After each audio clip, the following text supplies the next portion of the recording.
नमस्कार नमस्कार नमस्कार। क्या हाल चाल, क्या हाल चाल, क्या हाल चाल मेरे नन्हे मुन्ने प्यारे प्यारे चिंटू मिंटू। फटाफट से आ जाओ, फटाफट से आके इस क्लास को जल्दी से ज्वाइन कर लो।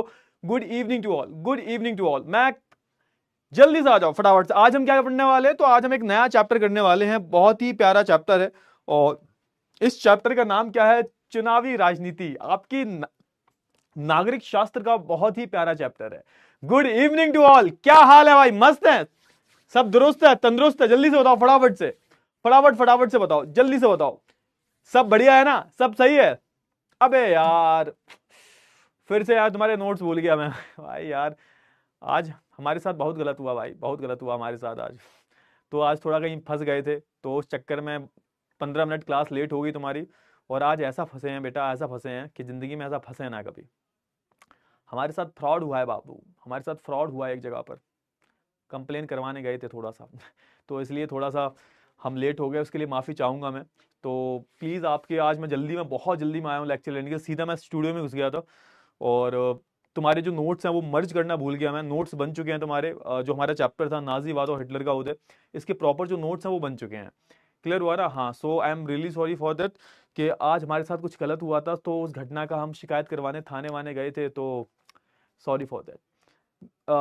गुड गुड इवनिंग बेटा, good evening, good evening, good evening, good evening. हाँ हाँ, अरे बेटा क्या हुआ ये जानना जरूरी नहीं है, लेकिन हाँ कुछ गलत हो गया हमारे साथ में, फ्रॉड हुआ है हमारे साथ में। तो उसका ही कुछ कंप्लेन वम्प्लेन करवाने गए थे, उसी चक्कर में थोड़ा सा लेट हो गया यार। हाँ बिल्कुल बिल्कुल, कोई बात नहीं, जल्दी में आया हूँ, बहुत जल्दी में आया हूँ मैं। देखो मेरे सर पे आप देखो ना, बाल गीले हैं, बारिश हो रही है बाहर, आधी टी शर्ट गीली हुई पड़ी है। कोई बात नहीं। एक काम करते हैं, पढ़ते हैं भाई। तो पहले ये बताओ कि सब बढ़िया है, मस्त है, तंदुरुस्त है? जल्दी से बताओ फटाफट से। क्लियर है ना सब? वॉइस आ रही है मेरी? वॉइस सही आ रही है मेरी? एम आई ऑडिबल और नॉट?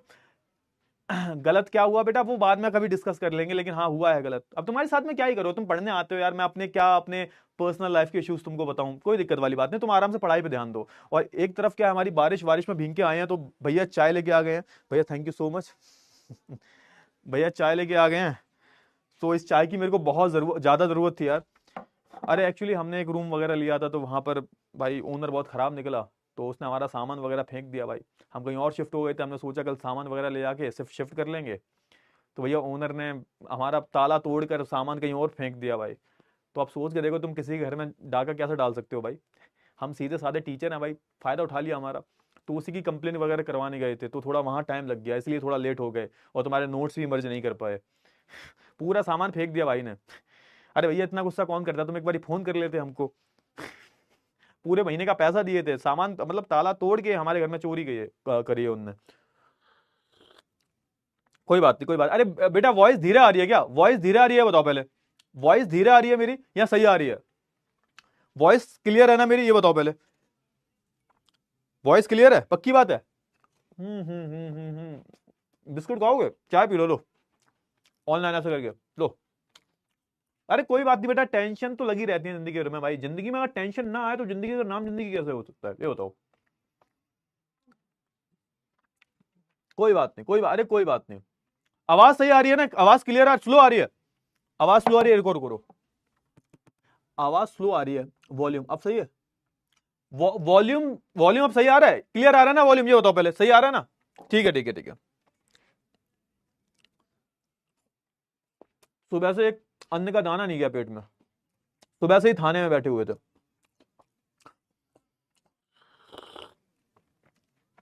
स्लो है? और जब कुछ बोलेंगे नहीं तब तो स्लो आएगी भाई। चलो ठीक है, क्लियर है? वॉइस आ रही है? अब आ रही है? चलो बहुत बढ़िया, बहुत ही बढ़िया। काम करते हैं, पढ़ाई शुरू करें। अब ये बता दो कि कल का जो लेक्चर था, कल आपको समझ में आया था कल का लेक्चर या नहीं आया था? फटाफट से बताओ। कल हमारा चैप्टर जो था नाजीवाद एवं हिटलर हिटलर का उदय, जिसमें हमने एक क्रूर इंसान की कहानी पढ़ी जिसका नाम था एडोल्फ हिटलर। उसकी कहानी तुम्हें कैसी लगी? पूरा चैप्टर तुमको समझ में आया या नहीं आया? जल्दी से काम करो, हाँ ना में जवाब दो फटाफट से। उसी के साथ हम जो अपने इस लेक्चर को शुरू कर लेते हैं। जल्दी से फटाफट से, हमारा आखिरी बिस्कुट बचा हुआ है, खा लेंगे। हुआ बेटा यह है कि हम जिस मकान में रहते थे तो अभी हमने 1 महीने पहले शिफ्ट किया था वहां पर, पूरे महीने का किराया दिया था हमने। दिक्कत ये थी, मकान वाले ने हमसे बहुत सारे वादे किए थे कि हम तुम्हें सब सामान देंगे, लेकिन उसने सामान दिया नहीं। तो हमने उसको 15 तारीख को बोल दिया था कि हम घर खाली कर देंगे 28 तक। 28 को हम जब खाली करने गए तो उसने हमारे घर का ताला तोड़ के सामान बाहर फेंक दिया। और किया क्या भाई, और वहां पे सामान फेंक के आधा सामान मिल नहीं रहा है, इस वजह से कंप्लेन करवाने गए थे। तो बताओ हमारे साथ कितना गलत हुआ है भाई। चलो 88% बच्चों को समझ में आया। 11% बच्चों से मैं बोलूंगा कि बेटा थोड़ा पढ़ाई पे ध्यान दे लो, थोड़ा बुद्धि जो है तुम खोल के रखा करो थोड़ा, तभी समझ में आएगा, वरना समझ में नहीं आएगा। क्लियर हुआ ना, पक्की बात है। चलो तो स्टार्ट करें। सारे बच्चे मेरे को थम्स अप दे देंगे और इसी के साथ हम इस क्लास को शुरू कर देते हैं बिना किसी देरी के। बहुत ही प्यारा चैप्टर है, मजा आएगा। अब भैया थोड़ा सा पॉलिटिक्स खेलते हैं, बहुत पढ़ लिया इतिहास, अब थोड़ा सा हम राजनीति करना सीखते हैं। भैया यूपी के हो और राजनीति नहीं कर रहे हो तो भैया काहे बात के यूपी के हो। यूपी मतलब राजनीति, तो आपको राजनीति तो आनी चाहिए, राजनीति तो आनी चाहिए, ठीक है ना। एक बच्चा कह रहा है अरे सर हमारे एड्रेस बोलो, बहुत पिटाई लगाएंगे उसकी। अरे कोई दिक्कत वाली, तुमने इतना बोल दिया, तुम मेरे छोटे भाई जैसे हो, तुमने इतना बोल दिया मेरे लिए बहुत काफी है, मेरे लिए काफी है, ठीक है ना। बाकी कोई दिक्कत नहीं है, सपोर्ट है भाई, 36 बिरादरी का सपोर्ट है, कोई दिक्कत नहीं है। अच्छा, अब हमेशा मैं बोलता हूं कि जब भी कोई चैप्टर शुरू करो तो उस चैप्टर के किस पर जाओ सर, उस चैप्टर के नाम पर जाओ। नाम क्या है इस चैप्टर का, तो चैप्टर का नाम है चुनावी राजनीति। चैप्टर का नाम क्या है सर, तो चैप्टर का नाम है चुनावी राजनीति। अच्छा, आप एक बात बताइएगा कि चुनाव कहां पर होते हैं सर, आप बताओ मेरे को, चुनाव कहां पर होते हैं, चुनाव किस जगह पर होते हैं। एक लोकतांत्रिक जो सरकार होती है, एक लोकतांत्रिक सरकार जो होती है, वहां पर क्या होते हैं सर, वहां पर चुनाव होते हैं। यानी कि आप देखोगे जहां भी लोकतंत्र है वहां पर क्या होते हैं, चुनाव होते हैं। और आप देखोगे जब चुनाव होते हैं तो सोच के देखो कितनी बड़ी बड़ी जो पार्टियां होती हैं, बीजेपी, कांग्रेस, आम आदमी पार्टी, बसपा, सपा, ये चुनाव जीतने के लिए कौन कौन से हथकंडे अपनाते हैं। मतलब समझ रहे हो ना, मतलब सत्ता ही सब कुछ है, समझो। यहां पे सत्ता को पाने के लिए तुम्हें क्या करना पड़ेगा, सत्ता को अपने हाथ में पाने के लिए, ताकत को पाने के लिए तुम्हें चुनाव जीतने पड़ेंगे। चुनाव कौन जिताएगा, क्योंकि लोकतंत्र है तो चुनाव जनता जिताएगी। जनता क्या करेगी, वोट देगी, और वोट देकर तुमको जिताएगी। तो यहां पर इसी कहानी के बारे में बात करेंगे। लोकतंत्र का एक सबसे जरूरी हिस्सा होता है, वो होता है चुनाव। लोकतंत्र का सबसे जरूरी हिस्सा क्या होता है सर, चुनाव होता है सर। चुनाव की अगर मैं बात करूं बेटा, तो चुनाव कहां पर होते हैं, एक लोकतांत्रिक सरकार में। ध्यान से सुनो, मेरा समझ में आएगा, बहुत मजेदार चैप्टर है, क्योंकि भैया यूपी के हो तुम, थोड़ी बहुत राजनीति तो आनी चाहिए तुमको। समझ में आया, हाँ चलो ठीक है। अब देखो मैं बात कर रहा हूं चुनाव के बारे में। किसके बारे में बात कर रहा हूं सर, मैं चुनाव के बारे में बात कर रहा हूं सर। अब मैं चुनाव की बात करूं, इसको इंग्लिश में हम क्या बोलते हैं, इंग्लिश में इसको हम बोलते हैं इलेक्शंस। क्या बोलते हैं सर, अंग्रेजी में इसको क्या बोलते हैं सर, हम अंग्रेजी में इसको इलेक्शंस बोलते हैं। अब इलेक्शंस में क्या होता है, इलेक्शंस में होता क्या है कि आप देखोगे आपके क्षेत्र में चुनाव जब होते हैं तो आप क्या करते हो, आप अपने प्रतिनिधि को चुनते हैं। समझ में आया। और आप देखोगे कि ये लोकतंत्र का बहुत जरूरी हिस्सा है। ये क्या है सर, चुनाव की अगर हम बात करें, ये एक लोकतांत्रिक देश का, एक लोकतंत्र का बहुत ही जरूरी हिस्सा हो जाता है हमारा क्या, चुनाव। अब चुनाव जब होते हैं तो आप देखोगे अलग अलग पार्टी खड़ी होती है। जैसे कि मैं उदाहरण देता हूं, चुनाव जब होते हैं तो आप देखोगे बीजेपी खड़ी होती है ना, बीजेपी खड़ी होती है। और बताओ, बीजेपी हो गई है ना, सपा हो गई है ना, बसपा हो गई, ठीक है। और बताओ आम आदमी पार्टी हो गई सर, और बताओ सर कांग्रेस हो गई सर, तो ये सारी जो पार्टियां हैं क्या करती हैं सर, ये चुनाव में खड़ी होती हैं। जो चुनाव जीतता है उसकी सरकार बनती है। इतना तो पता है तुम्हें, ये बताओ फटाफट से, जो चुनाव जीतता है इसकी सरकार बनती है। समझ में आया नहीं आया, इतनी चीजें बताओ, क्लियर हुई या नहीं हुई, जल्दी से बोलो फटाफट से, क्लियर हुई या नहीं हुई। हाँ, तो ये आपको पता होगा। अब यहां पर हम इस चैप्टर में सर क्या पढ़ेंगे, अब हम इस चुनाव की ही राजनीति के बारे में बात करेंगे। हम इस चुनाव के बारे में समझने की कोशिश करेंगे कि भारत में चुनाव इतने जरूरी क्यों हैं, और यहां पर अलग अलग जो दल हैं ये चुनाव जीतने के लिए कौन कौन से हथकंडे अपनाते हैं। यहां पर हम यह भी जानने की कोशिश करेंगे कि एक लोकतंत्र में एक निष्पक्ष चुनाव होना कितना ज्यादा जरूरी है। यहां पर हम यह भी जानने की कोशिश करेंगे कि पार्टियां जो होती हैं ये कितने वादे करती हैं कि भैया तुम अगर हमको वोट दोगे तुम्हारे घर के सामने की सड़क बन जाएगी, तुम अगर हमको एक वोट दोगे तो हम क्या करेंगे, हम क्या करेंगे, तुम्हारे घर का जो खरिंजा है वो बनवा देंगे। तुमने सुना होगा बहुत सारी चीजें होती हैं, अगर तुमको वोट दोगे तुम्हारे यहां पर लाइट जो है 18-20 घंटे आएगी। तो ये सारे जो वादे हैं ये नेता लोग करते हैं, क्यों करते हैं, ताकि वो चुनाव जीत जाए। और एक पूरी राजनीति होती है, और इसको हम क्या बोल देते हैं, इसको हम चुनावी राजनीति बोल देते हैं। आपको ये बताओ चैप्टर का सार समझ में आया? तो इस पूरे ही चैप्टर में हम क्या करने वाले हैं सर, इस पूरे चैप्टर में हम बात करेंगे किसके बारे में, चुनाव के बारे में। किसके बारे में बात करेंगे, हम चुनाव के बारे में जो है बात करेंगे। किसके बारे में बात करेंगे, चुनाव के बारे में। क्लियर हुआ? इतनी चीजें आपको क्लियर हुई या नहीं हुई, फटाफट से बता दो जल्दी से। इतनी चीजें क्लियर हुई? बहुत सिंपल सा चैप्टर है, मजेदार चैप्टर है। और सबसे पहले क्या करेंगे, हम सबसे पहले इस चैप्टर की शुरुआत करेंगे। सबसे पहले हम इस चैप्टर की शुरुआत करेंगे एक राज्य से, इसका नाम था हरियाणा। अब हरियाणा में आप देखोगे एक टाइम पर विधानसभा के चुनाव हुए थे। आपको पता होना चाहिए विधानसभा के चुनाव क्या क्यों होते हैं। तो आपके देश में जो विधानसभा के चुनाव होते हैं, विधानसभा के चुनाव जो होते हैं, विधानसभा के जो चुनाव होते हैं वो कहां पर होते हैं सर, वो अलग अलग राज्यों में होते हैं। अच्छा सर, राज्यों में होते हैं। अच्छा, अगर जो विधानसभा जीतती है, जो पार्टी विधानसभा जीतती है, उसकी राज्य में सरकार बन जाती है। और आप देखोगे जो सरकार, जो पार्टी जीतती है, उसी पार्टी का बंदा जो है वो क्या बनता है, मुख्यमंत्री बनता है। क्या बनता है, मुख्यमंत्री, है ना। तो जो विधानसभा के चुनाव जो होते हैं, तो अगर कोई तुमसे पूछ ले कि बेटा ये बताओ कि मुख्यमंत्री का चुनाव जो होता है वो किस चुनाव से होता है, ये बताओ मुख्यमंत्री जो बनते हैं वो किस चुनाव से बनते हैं, तो तुम्हें वो ऑप्शन देगा विधानसभा के चुनाव, लोकसभा के चुनाव। तो तुम्हें सीधा सीधा बोलना है मुख्यमंत्री का जो चुनाव किया जाता है ना, वो विधानसभा के चुनाव से किया जाता है। आप देखोगे हमारे देश में जितने भी राज्य हैं, राज्यों में, अलग अलग राज्यों में विधानसभा के चुनाव होते हैं। और इन विधानसभा के चुनाव के जरिए आप क्या करते हो सर, आप मुख्यमंत्री का चुनाव करते हो। समझ में आया? इतनी चीजें क्लियर हुई? हाँ। अब मैं यहां पे जो उदाहरण दे रहा हूं तुम्हें, इस उदाहरण से तुम्हें समझ में आएगा कि चुनाव की कितनी कीमत होती, कितनी वैल्यू होती है। और एक चुनाव के पीछे अलग अलग जो पार्टियां होती हैं, अलग अलग जो दल होते हैं, वो क्या क्या करते हैं, कौन कौन से वादे करते हैं। यहां पर उसी चीज की बात की जा रही है। ध्यान से सुनना इस उदाहरण को, मजा आएगा। अब यहां पे बात की जा रही है कब, 1987 की बात की जा रही है सर। कब की बात की जा रही है सर, 1987 की। कहां की बात की जा रही है सर, तो यहां पर हरियाणा राज्य की बात की जा रही है। अब यहां पर हुआ क्या था, 1987 में आप देखोगे, है ना, विधानसभा के चुनाव होने वाले हैं सर। कौन से सर, हरियाणा के विधानसभा के चुनाव होने वाले हैं। लोग जो है हरियाणा के वोट देंगे, और वोट देकर आप देखोगे अपने मुख्यमंत्री को चुनेंगे। तो आप देखोगे ना हरियाणा में क्या हो रहा है सर, हरियाणा राज्य में विधानसभा के जो है चुनाव हो रहे हैं। क्लियर हुआ? चलिए, अब यहां पर अगर आप थोड़ा देर पहले देखोगे तो 1982 में क्या था। अगर आप देखो अभी क्या चल रहा है, अभी 1987 चल रहा है। अगर आप ठीक 5 साल पहले जाओगे, यानी कि 1982 में जाओगे, तो आपको क्या देखने को मिलता है, तो आपको देखने को मिलता है कि यहां पर कौन सी पार्टी थी सर, यहां पर कांग्रेस पार्टी थी सर। समझ में आया?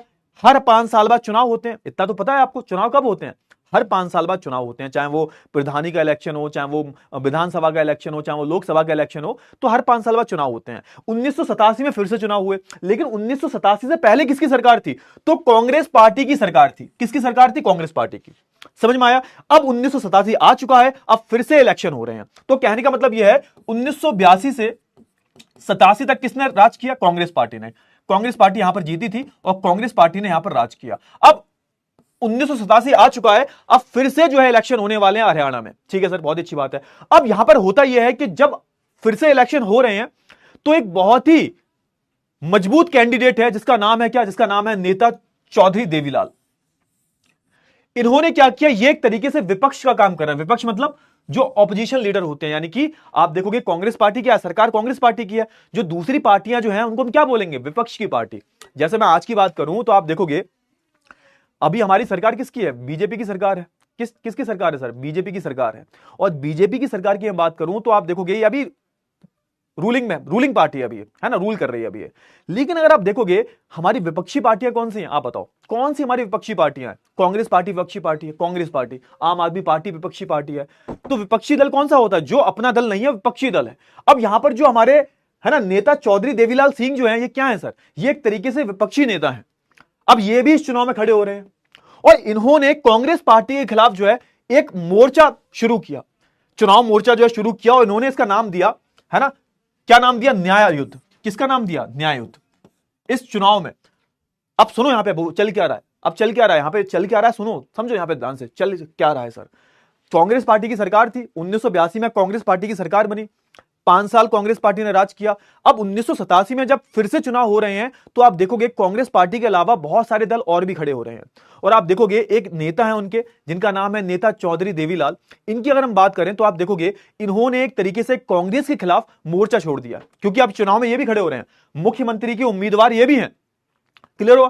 क्लियर हुआ? चलिए, आप कहोगे सर कांग्रेस तो पार्टी है, इनका भी कोई दल है? हाँ बिल्कुल दल है, इनके दल का नाम है लोकदल। इनकी पार्टी कौन सी है सर? इनकी पार्टी कौन सी है? तो इनकी पार्टी है लोकदल। अब सुनो यहां पे, अब हो क्या रहा हरियाणा में? हरियाणा में एक तरफ कौन है सर? कांग्रेस है।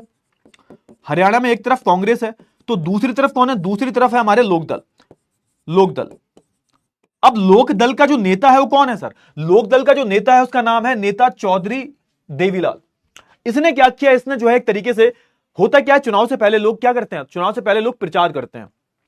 और आप देखोगे इसने प्रचार कैसे शुरू किया? इसने जो है आप देखोगे इसने न्याय युद्ध नाम का प्रचार शुरू किया कि अब क्या होगा? अब जनता के साथ न्याय होगा। क्यों? क्योंकि जो कांग्रेस पार्टी थी, आपने देखा होगा कि जो पार्टी रूलिंग पार्टी होती है उस पर दूसरी जो विपक्षी पार्टियां होती हैं वो उस पर निशाना साधते हैं कि ये काम बढ़िया नहीं करवा रहे, ये काम बढ़िया नहीं करवा रहे। तो यहां पर जो हमारे देवीलाल सिंह हैं, ये क्या कर रहे हैं? ये कांग्रेस के खिलाफ इन्होंने एक मोर्चा छेड़ दिया है और इसका नाम इन्होंने रखा है न्याय युद्ध।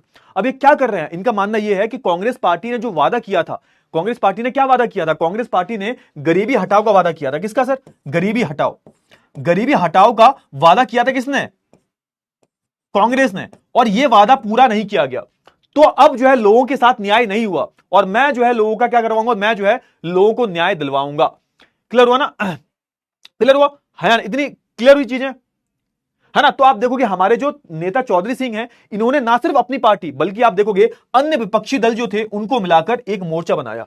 यानी कि आप देखोगे यहां पर जो हमारे देवीलाल सिंह जो हैं, इनकी खाली अकेली पार्टी नहीं है, इनकी पार्टी के अलावा और भी कई सारी पार्टियां हैं जो किसके खिलाफ खड़ी हो गई हैं? कांग्रेस के खिलाफ। और सब मिलकर क्या कर रहे हैं? सब मिलकर जो है यहां पर आप देखोगे इन्होंने एक मोर्चा छेड़ दिया है और यहां पर यह बोला जा रहा है कि भैया ये जो लोग हैं ये क्या करना चाहते हैं? ये कांग्रेस की सरकार को हटाना चाहते हैं, क्योंकि चुनाव आने वाले हैं। अब हमारे जो नेता चौधरी देवीलाल सिंह जो हैं, ये चुनाव जीतना चाहते हैं। ये चाहते हैं कि भैया जो जनता के साथ वादा किया गया था कांग्रेस ने उसको पूरा नहीं किया। कांग्रेस ने बोला था गरीबी हटाओ, लेकिन गरीबी नहीं हटी। तो अब हम क्या करेंगे? अब हम जो है अपनी सरकार बनाएंगे और हरियाणा में खुशहाली लाएंगे। एक तरीके से आप देखोगे हमारे पक्षी नेता जो हैं, नेता चौधरी सिंह, इनका कहना यही है।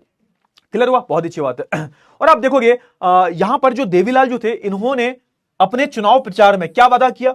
इन्होंने चुनाव प्रचार में वादा यह किया कि अगर मैं जीतता हूं, अगर मेरा जो लोकदल पार्टी जीत जाती है, अगर मेरी लोकदल पार्टी जीत जाती है तो मैं क्या करूंगा? तो मैं सारे किसानों के और छोटे छोटे व्यापारियों के कर्जे माफ कर दूंगा। सबसे पहला काम क्या होगा इनकी सरकार का? कि अगर मेरी सरकार बनती है, अगर मैं कांग्रेस पार्टी को हरा देता हूं, अगर मैं कांग्रेस पार्टी को हरा देता हूं तो क्या होगा?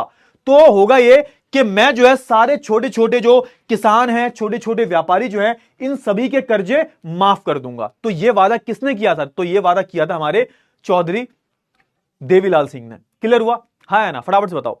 अच्छा, अब एक चीज और बोलूंगा यार मैं कि अभी हम लोग क्या करेंगे? अभी हम लोग ना कम्युनिटी पर, हमारा जो कम्युनिटी पोस्ट होती हैं उन पर काफी ज्यादा एक्टिव हो जाएंगे। और एक चीज और कि आपको डेली क्लास लेनी है। मैंने ये सुना है कि बहुत सारे बच्चे जो हैं डेली क्लास नहीं लेते हैं।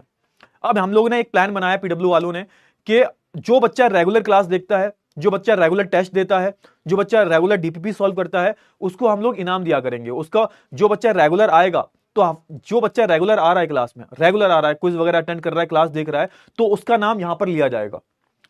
तो प्लीज डेली क्लास अटेंड किया करो, क्योंकि मैं देख रहा हूं बहुत सारे बच्चे जो हैं क्लास स्किप कर देते हैं। तो अब जो डेली आएगा, डेली होमवर्क करेगा, डेली क्लास लेगा, तो उसका नाम स्क्रीन पर आएगा।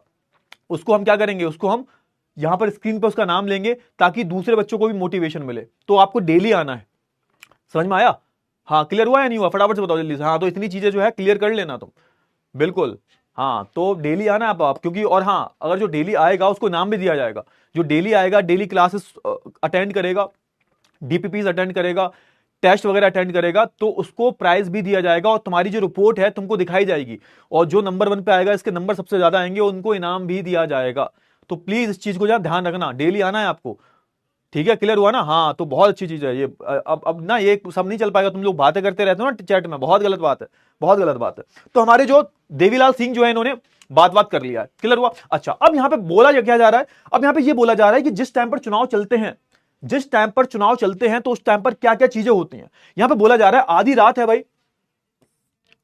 आधी रात का समय है और आप देखोगे जो उत्सुक भीड़ जो है वो चौराहे के पास खड़ी हुई है और आप देखोगे ना 5 घंटे से अपने नेता का वेट कर रही है। किसका सर? देवीलाल जी का। और हुआ क्या भाई? हुआ यह कि यहां पर जो नेताजी है वो कौन है सर? देवीलाल है। उनके जनता जो है वो अपने नेता का वेट कर रही है कि भाई नेता आएगा। 5 घंटे से नेता का वेट कर रही है। नेता कौन है सर? हमारे देवीलाल जो है वो नेता है, क्योंकि इस वक्त विपक्ष के सबसे मजबूत जो नेता है वो कौन है सर? वो देवीलाल है। क्या देवीलाल चुनाव हरा पाएंगे कांग्रेस को? आप बताइएगा, क्या देवीलाल जो है हमारे कांग्रेस को चुनाव हरा पाएंगे या नहीं हरा पाएंगे? ये बताओ, हाँ या ना, फटाफट से बताओ जल्दी से। हरा पाएंगे? क्या देवीलाल जो है कांग्रेस को चुनाव हरा पाएंगे? आप देखो यहां पर एक चुनावी एकदम चुनावी प्रतिस्पर्धा चल रही है। यहां पर एक तरफ कांग्रेस है, दूसरी तरफ देवीलाल की पार्टी है लोकदल, और उन्होंने अपनी साथ में बहुत सारी पार्टियों को भी जोड़ लिया है और इन्होंने एक कांग्रेस के खिलाफ जो है मोर्चा छेड़ दिया है कि अब होगा न्याय युद्ध। जो कांग्रेस ने वादा किया था वो कांग्रेस ने निभाया नहीं। कांग्रेस ने वादा क्या किया था? गरीबी हटाओ का, लेकिन कांग्रेस ने गरीबी नहीं हटा पाई। लेकिन मैं वादा करता हूं अगर मैं चुनाव जीतूंगा तो मैं छोटे मोटे किसानों का, छोटे मोटे व्यापारियों का कर्जा माफ कर दूंगा। तो यहां पर ये सारी बातें हो रही हैं और काफी लोकप्रिय नेता है हमारे देवीलाल जो है, काफी लोकप्रिय नेता है। और आप देखोगे हमारे देवीलाल जो है वो हरियाणा संघर्ष समिति के प्रमुख भी है। अच्छा, और आप देखोगे वो करनाल में भाषण देने आए हैं और इनकी उम्र कितनी है सर? 76 वर्ष। अच्छी खासी उम्र है इनकी, 76 वर्ष की इनकी उम्र है और इनको बिल्कुल फुर्सत नहीं है, बहुत काम में लगे रहते हैं भाई। मतलब राजनीतिक कार्यक्रम जो है इनके इतने होते हैं, सुबह से लेकर शाम तक क्या करते रहते हैं? सुबह से लेकर शाम तक आप देखोगे ये अलग अलग रैलियों के चक्कर लगाते रहते हैं। और याद रखना पिछले 23 महीनों में, सोच के देखो यहां पे चुनाव की कितनी बड़ी कीमत होती है। सोच के देखो पिछले 23 महीनों से हमारे जो देवीलाल है वो 76 साल की उम्र में बेचारे, इनको फुर्सत ही नहीं मिली। इन्होंने आप देखोगे 23 महीने से लगातार क्या कर रहे हैं सर? 23 महीने से लगातार ये जनसभाएं कर रहे हैं। जनसभाओं का मतलब क्या होता है? लोगों के सामने आना, बोलना, लोगों को समझाना, रैलियां करना। जनसभाएं, जन मतलब लोग, सभाएं मतलब जो मीटिंग होती हैं उनके बीच में जा जाके मीडिया वालों के सामने आके लगातार 23 महीने से एक 76 साल का बुढ़ा इंसान क्या करना चाहता है सर? वो प्रचार कर रहा है अपनी पार्टी का कि भैया देखो ऐसा है, कांग्रेस ने तो तुम्हारा काट दिया भाई, कांग्रेस ने तो बहुत बुरी तरह से काटा है तुम्हारा, मत करो, मत कांग्रेस पार्टी को वोट मत दो भैया, मत दो, हाथ जोड़ रहे हैं तुम्हारे। गरीबी हटाओ का नारा दिया था कांग्रेस ने, जिता पाए तुमको, अरे सॉरी गरीबी हटा पाए, नहीं हटा पाए ना। लेकिन मैं वादा करता हूं कि अगर मेरी सरकार बनती है तो मैं गरीबी हटाने का वादा करता हूं। सबसे पहले तो बेचारे हमारे जो गरीब किसान हैं और जो हमारे छोटे मोटे व्यापारी हैं इनके कर्जे माफ करवाऊंगा, है ना। तो कहने का मतलब यह है कि हमारे जो देवीलाल हैं इनकी भी तैयारी जो है वो जोरों शोरों तक है ना। क्लियर हुआ? अच्छा, अब लोग जो हैं वो कांग्रेस सरकार से क्या है, नाखुश हैं, क्योंकि कांग्रेस सरकार ने जो वादा किया था वो यहां पर आप देखोगे वादा पूरा नहीं निभाया। अच्छा, और यहां पर जनता जो है वो किसकी तरफ, जनता का रुझान ज्यादा है, किसकी तरफ जनता झुकी हुई है? तो इस बारी जो देवीलाल जी है हमारे, देवीलाल की तरफ जो है, देवीलाल की जो वादे हैं इनकी तरफ जनता जो है ज्यादा आकर्षण है। अब सोच के देखो यहां पर क्या हो रहा है, यहां पर जनता को जो है लुभाने की कोशिश की जा रही है। एक पार्टी ये वादा कर रही है, एक पार्टी ये वादा कर रही है, एक पार्टी ये वादा कर रही है, एक पार्टी ये वादा कर रही है, लेकिन जनता जो है किसके ऑफर से ज्यादा खुश है? देवीलाल जी के। देवीलाल क्या बोल रहे हैं कि भैया जब मैं चुनाव जीतूंगा तुम्हारे जितने भी कर्जे हैं ना, क्योंकि किसान उस टाइम पर आप देखोगे ज्यादातर कौन थे, किसान थे, किसानों के कर्जे माफ कर दूंगा। समझ में आया? क्लियर हुआ? हाँ, और यहां पर हमारे जो देवीलाल है वो ये अकेले नहीं है सर, इन्होंने बहुत सारी पार्टियों के साथ में गठबंधन भी कर लिया है। अच्छा, जब चुनाव हुए तो उन्होंने लोकदल और उसके सहयोगी दलों के पक्ष में जमकर वोट दिए। सिंपल सी बात है। मतलब क्या हुआ, अभी हुआ ये कि दो पार्टी खड़ी हुई हैं। एक तो पार्टी है हमारे देवीलाल जी की लोकदल पार्टी, एक तरफ कांग्रेस है। लोकदल पार्टी अकेली पार्टी नहीं है, इसके पास और भी कई सारी पार्टियों का सपोर्ट है। लेकिन जब चुनाव हुए तो जनता ने वोट किसको दिए? जनता ने किसको वोट दिया? जनता ने वोट दिया हमारे देवीलाल जी को, यानी कि लोकदल को ज्यादा वोट मिले। और आप देखोगे इसी तरह से आप देखोगे कौन जीता, कौन जीता, तो आप देखोगे विधानसभा में 90 सीटें थी। हरियाणा में विधानसभा में कितनी सीटें थी सर? विधानसभा में टोटल 90 सीटें थी, 90। और लोकदल को जीतने के लिए कितनी चाहिए? लोकदल को जीतने के लिए 45 सीटें चाहिए, 45 से ज्यादा, है ना, आधी सीट से ज्यादा चाहिए, तब सरकार बनेगी लोकदल की। लेकिन लोकदल ने कितनी सीटें जीती? तो 90 में से 76 जो सीटें हैं, है ना, 76 सीटें जो है वो किसको मिली? लोकदल को। लोकदल और इसकी जो सहयोगी पार्टियां थी, लोकदल प्लस इसकी जो सहयोगी पार्टी थी,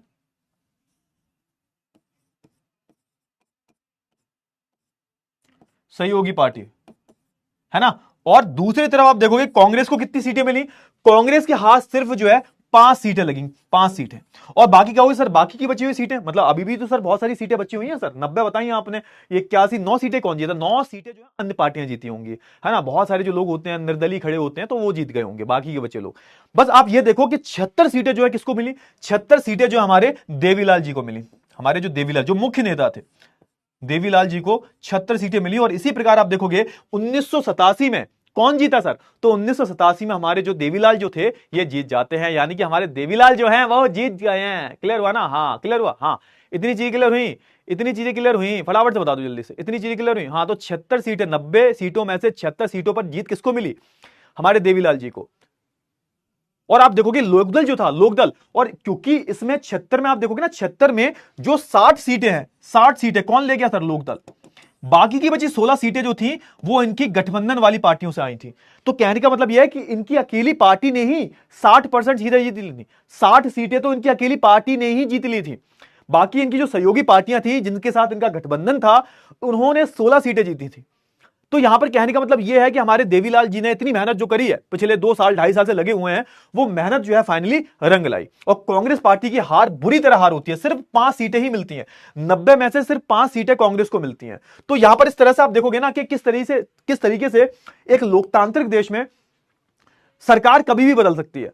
अगर आपने जो वादे किए हैं वो वादे पूरे नहीं कर पाते तो हो सकता है जनता जो है अगली बारी किसी और को पसंद कर ले। समझ में आया, यानी कि देखो ये दुनिया जो है, यहां पर ऑप्शन हमेशा होते हैं, याद रखो बेटा कि तुम में अगर काबिलियत नहीं है तो there is always a option, तुम हमेशा एक ऑप्शन बन के ही रह जाओगे। तभी बोलता हूं मेहनत करो, अपनी कमिटमेंट पर खरे उतरा करो हमेशा, क्योंकि तुम याद रखना बेटा, कंपटीशन ही इतना ज्यादा है ना कि तुम हमेशा क्या रहोगे, तुम हमेशा एक ऑप्शन रहोगे, एक ऑप्शन की तरह रहोगे हमेशा तुम, कंपटीशन ही इतना ज्यादा है। तभी मैं बोलता हूं मेहनत करो जमकर, कि तुम्हें कोई ऑप्शन की तरह इस्तेमाल ना कर पाए, कि तुम जो है 10 से अलग हो बिल्कुल, तो कोई तुम्हें ऑप्शन की तरह इस्तेमाल ही नहीं कर सकता। ये हमेशा बोलूंगा, समझना थोड़ा सा इस चीज को। तो यहां पर वही सीन है, अब तुम वादा करोगे, तुम नहीं करोगे कोई और पूरा करेगा वादा। तो यहां पर हमारे जो देवीलाल थे, इन्होंने बोला कि हम वादा पूरा करेंगे। अच्छा, अब हुआ क्या, हमारे जो मुख्यमंत्री जी हैं, यानी कि हमारे देवीलाल जो है क्या बन जाते हैं, वो हरियाणा के 1987 में मुख्यमंत्री बन जाते हैं। और सबसे पहले क्या किया, सबसे पहले इनकी सरकार ने एक आदेश जारी किया और जो वादा किया था वो पूरा किया। आप देखोगे जो वादा किया था, छोटे किसान है ना, खेतिहर मजदूर और छोटे मोटे व्यापारी जो हैं, इन सब का बकाया ऋण जो है वो माफ कर दिया। क्लियर हुआ ना, क्लियर हुआ। और इनकी पार्टी ने 4 वर्षों तक क्या किया, शासन किया। उसके बाद क्या होता है, उसके बाद हमारे जो मुख्यमंत्री जो होते हैं ये बीमार वगैरह पड़ जाते हैं और आप देखोगे सरकार चल नहीं पाती। 4 साल तक राज किया। आप तो कहोगे सर 5 साल का शासनकाल होता है बेटा, लेकिन इनकी पार्टी का शासन ही 4 साल तक चला। उसके बाद आप देखोगे बहुत सारी दिक्कतें आई, मुख्यमंत्री जो थे ये बीमार पड़ जाते हैं, बूढ़े हो गए थे, ऑलरेडी 76 साल के थे। 4 साल होने के बाद फिर उसके बाद कितने के हो गए थे, 80 के हो गए थे। तो ये बीमार हो गए थे, बहुत सारी कहानियां इसके पीछे की, इनकी सरकार ने ठीक से चला नहीं पाया। और फिर आप देखोगे 1991 में फिर से चुनाव हुए, 1991 में फिर से चुनाव हुए और इस बारी क्या हुआ, इस बारी इनको समर्थन नहीं मिला। क्यों, क्योंकि हमारे देवीलाल तो बूढ़े हो चुके हैं, रिटायर हो चुके हैं। अब इनकी पार्टी में जो दूसरे नेता थे उनमें वो बात नहीं थी। तो आप देखोगे फिर से क्या हुआ, फिर से आप देखोगे कांग्रेस पार्टी चुनाव में जीत जाती है। आप सोच के देखो, है ना, क्या हुआ देखो, 1982 में कौन था सर, 1982 में कांग्रेस थी, कांग्रेस थी सर 1982 में। फिर आप देखोगे 1987 में कौन आया सर, 1987 में है ना हमारा लोकदल आ गया, यानी कि देवीलाल जी की पार्टी आ गई, देवीलाल। लेकिन किस्मत खराब थी, सिर्फ 4 साल ही चली है पार्टी, 4 साल चली, सिर्फ 4 साल ही चली, 1 साल बचा हुआ इनका, 5 साल का होता है शासनकाल, वैसे सिर्फ ये 4 साल ही चल पाई। और आप देखोगे फिर से क्या होता है, फिर से 1991 में चुनाव होते हैं और इस बारी क्या हुआ, इस बारी इनकी पार्टी को सपोर्ट नहीं मिला और इस बारी फिर से कौन जीतेगा, इस बारी फिर से आप देखोगे कांग्रेस पार्टी जीत जाएगी। कौन जीतेगा सर, कांग्रेस पार्टी जीत जाएगी। समझ में आया या नहीं आया, क्लियर हुआ, इतनी चीजें क्लियर हुई। हाँ, तो इससे तुम्हें क्या सीखने को मिलता है, इससे तुम्हें क्या सीखने को मिलता है, फटाफट से बताओ जल्दी से, इससे तुम्हें क्या सीखने को मिलता है बेटा, जल्दी से बताओ फटाफट से, क्या सीखने को मिलता है। हाँ, तो यहां पर यह मिलता है हमें सीखने को कि भाई देखो कि एक लोकतांत्रिक देश में चुनाव कितने ज्यादा जरूरी हैं और हमें चुनाव, अब यहां पे सबसे पहले हम पढ़ते हैं। अब सबसे पहला जो सवाल आता है, सबसे पहला जो सवाल आता है वो क्या आता है सर, सबसे पहला सवाल यही आता है कि हमें चुनावों की जरूरत क्यों पड़ती है, हमें चुनावों की जरूरत क्यों पड़ती है। यहां पे सबसे पहला क्वेश्चन ये आता है। और एक चीज याद रखना, एक चीज क्या दे रखा है यहां पे, हाँ चलो ठीक है। अब यहां पे एक सवाल जो आता है वो यही आता है, हमें चुनावों की जरूरत क्यों पड़ती है? अब इस उदाहरण से आपको क्या देखने को मिलता है? क्या देखने को मिलता है आप बताओ, क्या देखने को मिलता है आपको इन सब उदाहरणों से? आप देखोगे इन सब उदाहरणों से आपको यही देखने को मिलता है कि एक लोकतांत्रिक देश में चुनाव जो होते हैं वो कितने ज्यादा जरूरी होते हैं, पार्टियों के बीच में कितनी प्रतिस्पर्धा होती है, एक पार्टी आ रही है, दूसरी पार्टी जा रही है, तुम जैसे वादा करोगे, जैसा ऑफर दोगे जनता को, जनता उसी प्रकार जो है वो एक्ट करती है, रिएक्ट करती है। कांग्रेस को जिताया, फिर देवीलाल को जिता दिया, फिर से कांग्रेस आ गई। तो यहां पे कहने का मतलब यह है कि हर चीज जो है जनता के हाथ में है, और यहां पर चुनाव जीतने के लिए पार्टी जो है बहुत अलग अलग तरीके से हथकंडे अपनाती हैं, हम चुनाव जीत जाएं, हम चुनाव जीत जाएं। अब यहां पे एक सवाल यह आता है कि हमें चुनाव की जरूरत पड़ी क्यों सर? काहे हमें चुनाव की जरूरत पड़ी, ये तो बता दो सर। तो चुनाव की जरूरत हमको इसलिए पड़ी अब क्योंकि इमेजिन करो, अब मैं तुम्हें केस स्टडी देता हूं। कल्पना करिए कि आप देखोगे आप एक ऐसे लोकतंत्र में रह रहे हैं जहां पर कोई चुनाव नहीं होता, तो आप ये बताओ देश चलाएगा कौन? मैं आपको एक सवाल देता हूं, मान के चलो आप एक ऐसे लोकतंत्र की कल्पना करो, एक ऐसे लोकतंत्र की कल्पना करो कि जहां पर कोई चुनाव ही ना होते हो, तो आप ये बताओ कि अब पूरा देश कैसे चलेगा, कौन चलाएगा पूरा देश? चलो ठीक है, एक चीज लेके चलते हैं, अगर हम माने कि सारे लोग साथ बैठकर निर्णय लेंगे, साथ बैठकर फैसले लेंगे, तो ये पॉसिबल है? आप बताओ। भारत की जो जनसंख्या है वो 140 करोड़ से ज्यादा है, क्लियर हुआ? अब ये सारी जनसंख्या जो है साथ बैठकर फैसला लेगी, तो कैसे लेगी सर ये बताओ? ये सारे लोग जो हैं, ये तब पॉसिबल होता है जब जनसंख्या बहुत कम होती है। एक लोकतांत्रिक देश में जहां पर 140 करोड़ की जनसंख्या है, तो उस छोटे से देश में, इस इतने विशाल देश में आप बताओ कि हमारे लोग जो है साथ में निर्णय कैसे लेंगे? कैसे निर्णय लेंगे आप बताओ ना, सोच के देखो। मान के चलो एक ऐसी दुनिया है, ऐसी दुनिया है, ये एक ऐसी दुनिया है जहां पर चुनाव ही नहीं होते, लेकिन आप उसको लोकतंत्र बोल रहे हो। तो एक बात बताओ, जहां चुनाव नहीं होंगे तो वहां पर क्या होगा? अब मान के चलो कि उस देश में जो लोग रह रहे हैं, जनता जो रह रही है, जनता साथ में मिलकर मिलके, है ना, जनता क्या करेगी? जनता साथ में मिलकर जो है निर्णय लेगी। अब इसको छोटे से स्तर पर समझते हैं। आपने ग्राम पंचायत तो सुनी होगी, जो आप देखोगे क्या होता है, आपने मूवीज में देखा होगा कि जो गांव की पंचायत होती है वो सजा देती है ना, गांव के जो लोग हैं इकट्ठे होते हैं, वहां पे सरपंच बैठे होते हैं, 4-5 सीनियर लोग बैठे होते हैं। जब भी गांव में कुछ कांड कूंड होता है, आपने देखा, जैसे मैं बताता हूं आपको, है ना, कि हुआ ये कि एक गांव का नाम था, मान के चलो लालपुर नाम था गांव का। अब यहां पर एक सुंदर कन्या थी और ये सुंदर लड़का है। कि लड़के कब से सुंदर होने लगे? लड़के तो हैंडसम होते हैं सर, आप ही ने तो बोला लड़के या तो गरीब होते हैं या तो अमीर होते हैं, लड़के हैंडसम कब से होने लगे? कोई बात नहीं, अभी मान के चलो ये हमारा है चिंटू, ये हमारा चिंटू है ना, ये हमारी चिंटी है। ये हमारी कौन है सर? ये हमारी चिंटी है ना। ये है 17 साल का लड़का और ये है 16 साल की लड़की। मान के चलो एक उदाहरण लेके चलते हैं, दोनों नाबालिग हैं। अब इन्होंने क्या किया? इन्होंने भागने का फराक बनाया कि हम क्या करते हैं, हम सर भाग जाते हैं, हम भाग जाते हैं। ये हमारी चिंटी है ना, ये दोनों क्या करते हैं? ये दोनों भाग जाते हैं। अब होता क्या है, लालपुर का जो गांव है ना, गांव वाले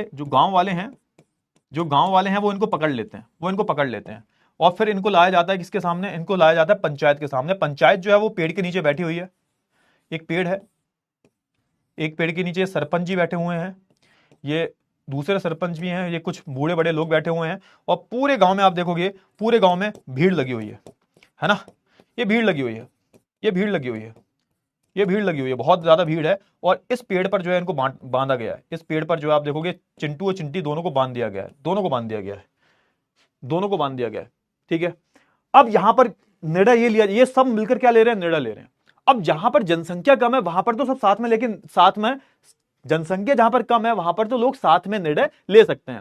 अब एक बात बताओ, एक ऐसा देश, अरे देखो मजाक मत बनाओ मेरी ड्राइंग का, मैं बहुत पिटाई कर दूंगा भाई, ऐसा मत किया करो यार, मजाक बनाते हो मेरी ड्राइंग का, मत किया करो ऐसे भाई, मतलब मेरी ड्राइंग बहुत अच्छी है भाई, लास्ट से टॉप आया था मैं, हाँ 12वीं में टॉप था नीचे से, हाँ नीचे से टॉप किया था हमने, टॉप तो किए थे ना, हाँ समझो यहाँ पे। अब यहाँ पे हुआ क्या कि यहाँ पर लोग बहुत कम है, तो यहां पर तुम निर्णय ले सकते हो कि भैया चिंटू को जला दिया जाए, चिंटू की शादी करवा दी जाए 18 साल के बाद, कुछ भी निर्णय लें लोग, फर्क नहीं पड़ता। लेकिन एक बात बताओ, एक ऐसा देश जो विशाल देश है, जहां पर 140 करोड़ की आबादी है, ये सब लोग साथ में मिलकर कैसे निर्णय लेंगे आप बताओ? ये सब जो है साथ में मिलकर कैसे निर्णय लेंगे आप बताओ ना। तो यहां पर एक पहला केस लिया गया है कि एक ऐसा उदाहरण लेते हैं हम जहां पर हमें ये देखने को मिलेगा कि मान के चलो कि जो लोग हैं, लोग जो हैं यहां पर चुनाव नहीं कर रहे, यहां पर कोई भी चुनाव नहीं कर रहे लोग, क्या कर रहे हैं सर? जब लोग कोई चुनाव नहीं कर रहे तो यहां पर क्या होगा, सारे लोग क्या करके, सारे लोग जो है मिल बांट के फैसला लेंगे। अब ये तो बताओ मिल बांट के फैसला कैसे लेंगे, ये बताओ कैसे ले सकते हैं मिल बांट के? इतने सारे लोग हैं, कैसे मिल बांट के फैसला लेंगे? 140 करोड़ की आबादी है, सब मिल बांट के फैसला ले लेंगे? नहीं ले पाएंगे। ये संभव है क्या? है ना? तो यहां पर वही लिखा हुआ है, अगर सारे लोग रोज साथ बैठे और सारे फैसले मिलजुल कर लें, तब बिना चुनाव के लोगों का शासन संभव है। बिल्कुल संभव है कि अगर आप जो है सारे लोग साथ बैठकर निर्णय लें, तो हम क्या कर सकते हैं? हम सिंपल सा बात है, फिर हम जो है बिना चुनाव के एक तरीके से लोकतंत्र चला सकते हैं। लेकिन अब मैं आपसे बोलूं, क्या ऐसा पॉसिबल है? क्या ऐसा संभव है? नहीं संभव है, नहीं संभव है। लेकिन जैसा हमने अध्याय 1 में देखा था कि किसी भी बड़े समुदाय के लिए ऐसा करना संभव नहीं हो सकता। भैया 140 करोड़ की आबादी है भाई, 140 करोड़ की आबादी है, ऐसा करना संभव है ही नहीं। छोटे मोटे लोग हैं, गांव में 10-20 लोग हैं, 40 लोग हैं, 50 लोग हैं, तो संभव है। लेकिन 140 करोड़ की आबादी है, तो सब तो अपना काम धंधा छोड़ के सब निर्णय लेंगे क्या? ये बताओ। सबसे एक एक करके पूछा जाएगा क्या? एक निर्णय लेने में 100 साल लग जाएंगे? तो ऐसा संभव नहीं है। क्लियर हुआ? हां, अब यहां पर एक चीज ये भी आती है, अब ऐसा जरूरी भी तो नहीं है कि आपके पास हर चीज को लेके, हर मैटर को लेके आपके पास ज्ञान हो। भैया बहुत सारे मसले ऐसे होते हैं जिनको लेके आपको ज्ञान नहीं हो सकता। अब भैया 140 करोड़ की आबादी है और इनमें से ज्यादातर जो लोग हैं अनपढ़ लोग हैं, इनको कुछ नहीं पता। तो ऐसे लोगों, ऐसे यहां पर आप देखोगे कोई भी अगर आप फैसला ले रहे हो, तो उसमें मैक्सिमम जो लोग होंगे जिनके पास ना तो समय होगा और ना ही उस चीज को लेके ज्ञान होगा। इसलिए क्या होता है, इसलिए आप देखोगे एक लोकतांत्रिक देश में वोट देकर लोग क्या करते हैं, लोग अपने प्रतिनिधि को चुनते हैं। समझ में आया? मान के चलो एक ये इन्होंने अपना प्रतिनिधि चुन दिया, और जहां से प्रतिनिधि चुना गया है वहां पर क्या है सर, वहां पर आप देखोगे, वहां पर करीबन जो है आप देखोगे 1 लाख की आबादी है। अब इन 1 लाख लोगों ने क्या किया, अपने प्रतिनिधि को चुनकर भेज दिया वोट देकर। आप भी तो यही करते हो भाई, आप भी तो अपने गांव का, तुम्हारा जो प्रधान है तो क्या करता है, तुम्हारे गांव का जो प्रधान है, तुम्हारे गांव की जो आबादी है वो क्या करती है, उसको वोट देती है। 8 से 10 लोग खड़े होते हैं प्रधानी के, किसी एक को जो है, जिसके पास सबसे ज्यादा वोट होते हैं वो जीत जाता है। जीत जाता नहीं जीत जाता, इसको क्या बोलते हैं, प्रधानी के इलेक्शन बोलते हैं। यही तो होता है बेटा, कि तुम क्या कर रहे हो, तुम इसीलिए तुम हर निर्णय खुद नहीं ले सकते, ना ही तुम्हारे पास इतना समय है, ना ही तुम्हारे पास इतना ज्ञान है कि तुम हर निर्णय ले पाओ देश के खातिर, है ना। बहुत सारी चीजें ऐसी होती हैं, उसके लिए तुम्हारे पास बिल्कुल भी नॉलेज नहीं है, ना ही तुम्हारे पास टाइम है। अरे एक बात बताओ, तुम अपना काम धंधा छोड़कर तुम निर्णय लोगे देश के लिए, तो तुम क्या करते हो? इसीलिए आप देखोगे हम एक लोकतांत्रिक देश में अपने प्रतिनिधि को चुनकर भेजते हैं भाई, क्या हमारी जगह पर यह निर्णय लेगा। तो तुम्हारे जो लोग बैठे हुए हैं विधानसभा में, लोकसभा में, ये संसद में जो लोग बैठे हुए हैं, ये किसने चुनकर भेजा है? इनको तुम लोगों ने चुनकर भेजा है। और जब तुम लोगों ने इनको चुनकर भेजा है, तो ये तुम्हारे लिए निर्णय ले रहे हैं, ना कि तुम जाकर निर्णय लोगे। क्यों? क्योंकि तुम्हें हर चीज का ज्ञान नहीं है, ना ही तुम्हारे पास समय है, तो तुम अपना काम धंधा छोड़कर निर्णय थोड़ा लोगे। ये बताओ, पहले ये बताओ, हाँ है ना? फटाफट से बोलो, जल्दी से बोलो। इतनी चीजें क्लियर हुई? इतनी चीजें क्लियर हुई? इतनी चीजें क्लियर हुई? तुम्हें क्लियर हुआ? हाँ, चलो एक काम करो भाई, आप एक काम करो भाई, फटाफट से एक काम करो जल्दी से। हाँ, ये वाला करो फटाफट से, ये वाला जल्दी से एक पोल करो जल्दी से। गरीबी हटाओ का नारा निम्न में से किस पार्टी के द्वारा दिया गया था? गरीबी हटाओ का नारा निम्न में से किस पार्टी के द्वारा दिया गया था? फटाफट से बताओ जल्दी से। अरे बोलो बोलो, अभी थोड़ी देर पहले तो बताया है। शॉर्ट नोट्स बेटा आपको कल मिल जाएंगे। आज मैंने बताया था ना, थोड़ी समस्या हो गई थी मेरे साथ, मैं इमरजेंसी में फंस गया था, इसलिए मैं शॉर्ट नोट्स चिपका के नहीं ला पाया, मर्ज करवा के। अदरवाइज शॉर्ट नोट्स बन गए हैं, आपको कल नाजी पार्टी के शॉर्ट नोट्स मिल जाएंगे। क्लियर हुआ? पक्की बात है, मिल जाएंगे। अरे भैया अमित भैया ने बोल दिया ना, वादा कर दिया ना अमित भैया ने, तो मिल जाएंगे, इतनी चिंता करने की जरूरत नहीं है तुम्हें। ठीक है? हाँ चलो भाई जल्दी से करो फटाफट से, समय समाप्त हो रहा है। गरीबी हटाओ का नारा किस पार्टी ने लगाया था? जल्दी से बोलो फटाफट से।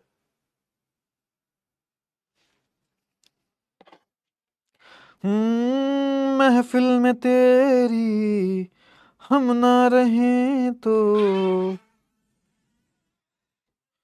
गम तो नहीं है, गम तो नहीं है किससे हमारे। गरीब हटाओ का नारा जो है किसने दिया था भाई? नारा की जगह नारा निकल गया, चलो कोई बात नहीं। ऑप्शन नंबर बी जो होगा सही आंसर हो जाएगा। 81%, अभी भी भाई 10 मिनट पहले बताया मैंने, अब भी सिर्फ 81% बच्चों ने सही आंसर दिया है। नाम देख लो अपना, विकास, सत्यम, अमरीश, आयुष, यशोब, सागर, आरव, अंश, सूरज, अमन जी। बहुत बढ़िया, बहुत ही बढ़िया। तो ऑप्शन नंबर जो हमारा बी होगा ये सही आंसर हो जाएगा। क्लियर हुआ? क्लियर हुआ? ये सैयारा मूवी वाले भाई बच्चे हमारे साथ तो ना रहें, मैं ऐसे बच्चों को रिकॉग्नाइज ही नहीं करूंगा कि मेरे बच्चे हैं। पहली बात तो यह है कि अगर तुम सैयारा मूवी देखने वाले हो तो तुम मेरे स्टूडेंट नहीं हो सकते। मत देखो प्लीज। बोल दो ये झूठ है, बोल दो ये सब झूठ है, बोल दो ये तुमने सैयारा मूवी नहीं देखी। मत देखो यार, प्लीज मत देखो भाई।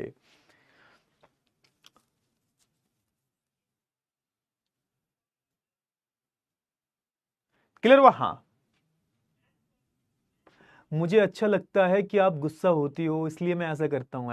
हिमांशु, मजे आ रहे हैं भाई, है मतलब हम तो पागल हैं। यहाँ पर क्या कुछ लिखा हुआ है ऐसा बड़े बड़े अक्षरों में, पागल टीचर। अंधे हैं हम, कुछ दिखाई नहीं देता हमको, हैं? हाँ, अरे सब पता चल रहा। अब एक काम करते हैं, ये जो स्क्रीनशॉट है ना, ये मैं आपके पिताजी को और आपकी माताजी को भेजता हूँ, और उसका वीडियो भी बनाना कि वो जो मंजर होगा जब तुम्हारे पिताजी और माताजी को ये भेजूंगा मैं स्क्रीनशॉट, क्या ही मंजर होगा वो। मतलब मजा आएगा भाई, बहुत मजा आएगा भाई, बहुत मजा आएगा। मतलब मैं तो कहता हूँ भाई, मैंने स्क्रीनशॉट ले लिया इसका, मैंने बोल दिया उनको, स्क्रीनशॉट ले लिया, अब तेरे पापा को भेजूंगा मैं, तेरे पापा को, तेरी मम्मी को। अरे भाई साहब, मतलब ये चल रहा है, मतलब ये गुल खिलाए जा रहे हैं। पापा फौज में है, बेटा मौज में है। बहुत बढ़िया। चलो चलो, सही है सही है। अब तो भाई नहीं नहीं, अब तो होगा भाई, अब तो घर में भी क्या होगा, घर में तुम्हारे मूवी चलेगी सैयारा। अब तो घर में असली सैयारा तो घर में होगा अब तुम्हारे।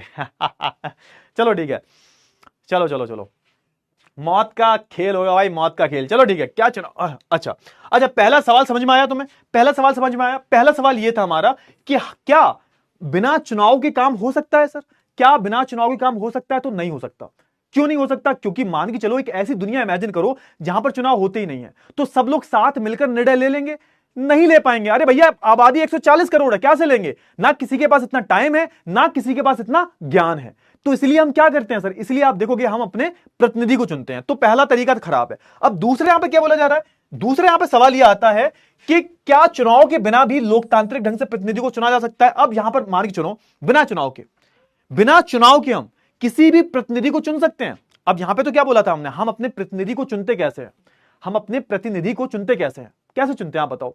वोट देके। अब यहां पे दूसरा सवाल यह पूछा जा रहा है कि बिना चुनाव के क्या हम अपने प्रतिनिधि को, यानी कि जिसको वोट दे रहे हैं हम, अपने प्रतिनिधि को चुनकर भेज सकते हैं? वोट नहीं देना। अभी क्या होता है, अभी जैसे जो भी तुम्हारे गांव में खड़ा हुआ है, मान के चलो हम छोटे लेवल पे देखते हैं, मान के चलो 5 लोग जो हैं इलेक्शन लड़ रहे हैं प्रधानी का। अब यहां पे 5 लोगों का तुम चुनाव करोगे। अब यहां पे यह बोला जा रहा है कि तुम्हें किसी प्रधान को चुनना है, लेकिन चुनाव नहीं करना, वोट नहीं डालना। बिना वोट डाल के तुम्हें अपने में से ही सलाह मशवरा करके तुम्हें किसी एक प्रतिनिधि को चुनना है, किसी एक इंसान को प्रधान बनाना है। कैसे बनाओगे बताओ? चुनाव नहीं करना, सलाह मशवरा करके। तो यहां पे वही सवाल पूछा गया, क्या ऐसा हो सकता है? देखते हैं भाई, पढ़ते हैं थोड़ा सा अंदर। अच्छा, आइए एक ऐसी कल्पना करते हैं जहां क्या होता है, जहां आपको प्रतिनिधि को चुनाव कैसे करना है? प्रतिनिधि का चुनाव वोट देके नहीं करना, उसकी उम्र देख के, और उसका जो अनुभव है, अनुभव मतलब एक्सपीरियंस, उसकी उम्र और उसका एक्सपीरियंस के आधार पर क्या करना है आपको? उसका चयन करना है। और आप देखोगे एक ऐसी दुनिया है जहां पर लोकतंत्र तो है, लेकिन वहां पर जो प्रतिनिधियों का चुनाव हो रहा है, यानी कि आप जिसको जिता के भेज रहे हो, वो वोट देकर नहीं भेज रहे, बल्कि उसके शिक्षा के आधार पर, उसके ज्ञान के आधार पर किया जा रहा है। अभी क्या, अभी तो तुम जाते हो इलेक्शन बूथ पर, वोट डाल के आ जाते हो, जिसको सबसे ज्यादा वोट मिलते हैं वो जीत जाता है। लेकिन यहां पर बात ही नहीं हो रही, ये जो हमारी दुनिया है, इस दुनिया में चुनाव हो ही नहीं रहे हैं, फिर भी आप अपने प्रतिनिधि को चुनकर भेज रहे हो। किसके आधार पर? उसके ज्ञान के आधार पर, उसकी उम्र के आधार पर, उसकी शिक्षा के आधार पर। समझ में आया? चलिए ठीक है, क्या ऐसी दुनिया में पॉसिबल हो सकता है? आप बताओ, क्या ऐसा पॉसिबल है? आप बताओ। क्लियर हुआ? आप बताओ, मतलब ऐसी दुनिया पॉसिबल है कि हम क्या करें, हम चुनाव ना करें किसी का, लेकिन हम एक काम कर सकते हैं सर, कि ये बंदा जो है इसकी नॉलेज बहुत ज्यादा है भाई, अरे बहुत ही बुजुर्ग है, बहुत ही एक्सपीरियंस है, एक काम करते हैं इनको ही प्रधान बना देते हैं गांव का, एक काम करते हैं इनको ही मुख्यमंत्री बना देते हैं, एक काम करते हैं इनको ही प्रधानमंत्री बना देते हैं। क्या ऐसा करना पॉसिबल है? आप बताओ। चुनाव नहीं हो रहे इसमें, याद रखना, चुनाव नहीं, आप चुन नहीं रहे हो, आप सिर्फ ज्ञान के आधार पर कर रहे हो। ऐसा हो सकता? नहीं हो सकता। बिल्कुल, बहुत बढ़िया उसने जो, ऐसा नहीं हो सकता। क्यों नहीं हो सकता मैं बताता हूं तुम्हें, क्यों नहीं हो सकता। अब सोच के देखो, यहां पे सबसे बड़ी दिक्कत तो यह आएगी कि जिस ज्ञान की तुम बात कर रहे हो, जिस अनुभव की तुम, जिस एक्सपीरियंस की तुम बात कर रहे हो, वो कितना होना चाहिए सर? वो कौन तय करेगा? अरे भैया, कौन तय करेगा भाई? मतलब कितना एक्सपीरियंस, और ज्ञान का मतलब कितना ज्ञान? और ऐसा तो है नहीं कि एक इंसान के पास हर एक पता है और कितना ज्ञानी, कितना उम्र दराज, कितना एक्सपीरियंस, इस पर सवाल उठेंगे। अच्छा अब ठीक है, मान के चलो एक और इमेजिन करते हैं, मान के चलो कि लोग मिलजुल कर इस परेशानी का भी समाधान निकाल लें।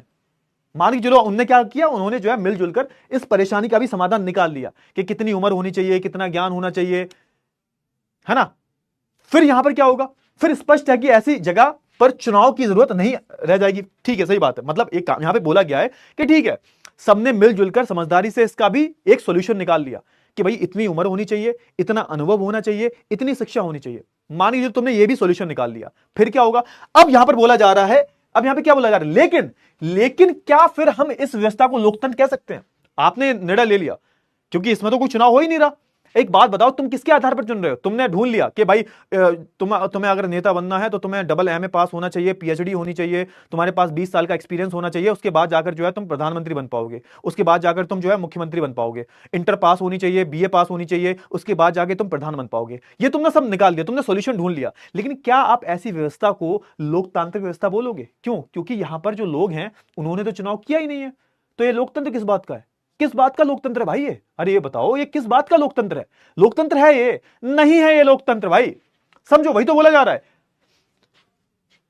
अब यहां पर दिक्कत यह आती है कि हम यहां पर पता कैसे लगाएंगे कि जो लोग हैं, क्योंकि लोगों ने चुनाव तो किया ही नहीं है, तुमने तो भैया उसकी शिक्षा के आधार पर, उसके ज्ञान के आधार पर उसको जो है नेता बना दिया।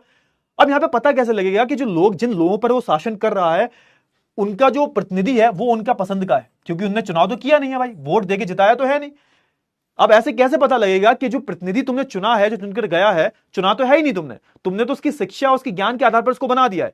लेकिन वहां पर जो लोग रह रहे हैं, क्या वो इंसान जो बैठा है, तुम पर राज कर रहा है, वो तुम्हारी पसंद का है या नहीं है? ये तो सिर्फ तुम वोट डालकर ही तो बता सकते हो भैया। जिसको ज्यादा वोट मिलेंगे, इसका मतलब क्या, जनता उसको पसंद कर रही है। लेकिन यहां पर तो वोटिंग हुई नहीं है, तो पता कैसे लगेगा भाई कि वो जो बंदा चुनकर गया है वो तुम्हारी पसंद का है या फिर पसंद का नहीं है? समझ में आया ना? हाँ, हम यह व्यवस्था कैसे करेंगे कि प्रतिनिधि लोगों की इच्छा के अनुरूप ही शासन करे। अब यहां पे यह भी दिक्कत है, क्योंकि तुमने एक पढ़े लिखे इंसान को चुना है, अब लोगों ने उसको चुनाव किया नहीं है। अब जो शासक तुमने चुना है, क्योंकि तुमने उस शासक को उसकी शिक्षा, उसके अनुभव के आधार पर चुना है, जनता ने नहीं चुना। तो यह बताओ कि भाई लोगों की इच्छा के अनुरूप वो कैसे काम करेगा? वो तो अपनी मन मुताबिक भी तो काम कर सकता है, क्योंकि उसके अंदर तो डर है ही नहीं, क्योंकि उसको जनता ने थोड़ा चुना है, उसको तो तुमने पढ़ा लिखा होने के हिसाब से चुन लिया है। क्लियर हुआ ना? हाँ ना? फटाफट से बताओ, इतनी चीज क्लियर हुई? तो हम क्या बोल सकते हैं? हम बोल सकते हैं कि बिना चुनावों के आप लोकतंत्र को सोच भी नहीं सकते। क्लियर हुआ ना? हाँ, तो यहां पे वही बात है, हमारा जो सवाल आया है ना, यही आया है ना, कि बिना चुनाव के एक लोकतांत्रिक व्यवस्था बन सकती है? नहीं बन सकती भाई, नहीं बन सकती। समझ में आया? समझ में आया नहीं आया? फटाफट से बताओ।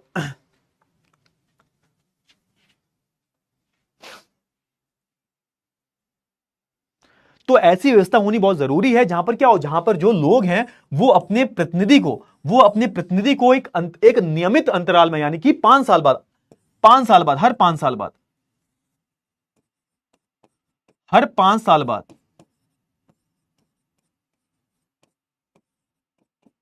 हर 5 साल बाद अपने प्रतिनिधि का जो है चुनाव करें, है ना, अपने प्रतिनिधि को चुन सके। अगर इच्छा हो तो उन्हें बदला भी जा सकता है। जैसे जैसे कि कहां हुआ था, हरियाणा में पहले कांग्रेस आई, फिर देवीलाल जी आए, लोकदल आया उनका, उसके बाद फिर से कांग्रेस आ गई।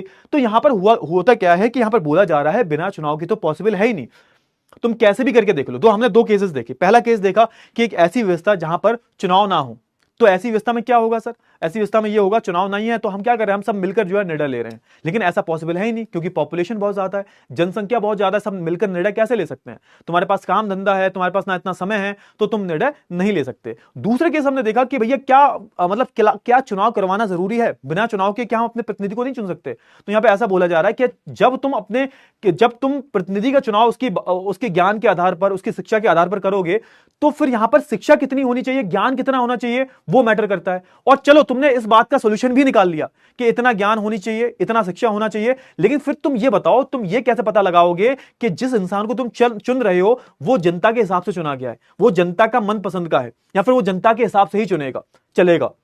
क्योंकि उस इंसान को जनता ने तो चुना ही नहीं है। तो कहने का मतलब यह है कि एक लोकतांत्रिक देश में बिना चुनाव के आप अपने प्रतिनिधि को नहीं चुन सकते।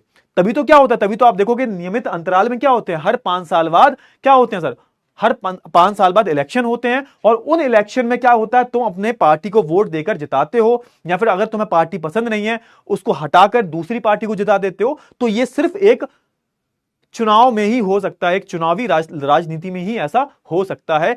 सबसे बेहतरीन उदाहरण हमने कौन सा देखा सर, हरियाणा राज्य का। पहले कांग्रेस थी 1982 में, 1987 में जब चुनाव हुए फिर से कौन आ गए हमारे, फिर हमारे देवीलाल जी आ गए, लोकदल आ गई, उनकी पार्टी आ गई। उसके बाद 4 साल बाद जब वो सरकार नहीं चला पाते हैं तो फिर से कांग्रेस आ जाती है।